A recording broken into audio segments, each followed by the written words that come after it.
Unsane was directed by Steven Soderbergh and stars Claire Foy as Sawyer, a young woman admitted to a mental institution against her will. While she's there, we learn a little more about her past, and that past creeps into that institution and causes some very traumatic things for her. And no, gratefully, this is not a remake of Dario Argento's film. As you've likely heard from every review or article published about this film, Soderbergh shot the whole thing with an iPhone 7 Plus, utilizing the Filmic Pro app and 3 moment lenses, 18mm, 60mm, and a fisheye. Soderbergh even went as far as to state he thinks most audience members won't notice, and that this is the future of movies. Let's just stow that debate for a second and focus on the story. Claire Foy is captivating. She's excellent in all 97 minutes of this movie. She really adds a lot to this film, and as we begin to uncover and unravel her past and understand how it connects to her current predicament, the film gets pretty engrossing whenever it involves her character and the hardships she's dealing with. Also great is Joshua Leonard as an orderly at the institution who has sinister motives.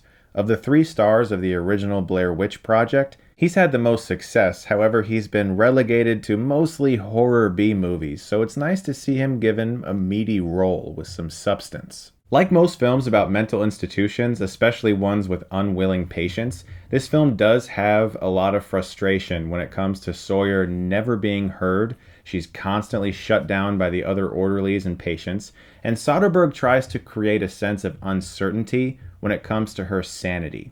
Even the film's marketing campaign says, "Is she or isn't she?" But at least for me, this mystery didn't seem all that confusing, and what eventually unravels felt more like a natural progression than a fascinating turn of events. Sawyer's mistreatment and the actions of everyone around her point to one possible outcome, so the film rarely surprised me. Sawyer's interactions with the other patients and the orderlies mostly ended the same, with some form of violence, a slap, a punch, some kind of act of aggression that only makes her look more insane, and it got kind of irritating after a while because she would make choices like that didn't make sense for someone who does have a good head on their shoulders. It was like watching someone try to climb out of a hole while simultaneously digging the hole deeper. So let's talk about that cinematography because it's pretty much impossible to avoid. When a filmmaker in Soderbergh's position makes a choice like this, I look for logical reasons why. If you're a no-budget filmmaker, the decision to use an iPhone makes sense, but what about this film needed it? The best that this choice does for this movie,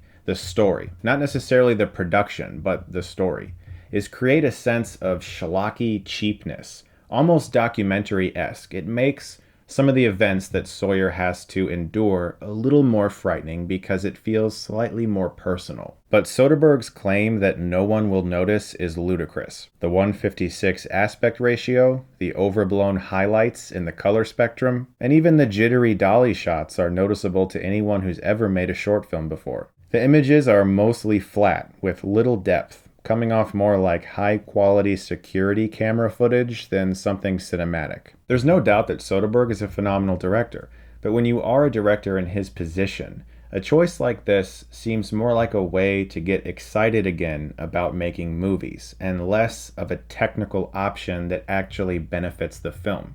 Soderbergh's been very upfront in the past about the fact that he wanted to quit. Then he came back and he made Logan Lucky, which was entertaining, and now this. So he's back again, but it does kind of seem like he's searching for a way to revitalize himself and get more excited about filmmaking. This option didn't really work necessarily to make the film any better, but still, this film I think is recommendable purely because there is a fairly palpable sense of paranoia generated, especially because of Claire Foy's brilliant work. So at the very least, I can say, check the film out for those things.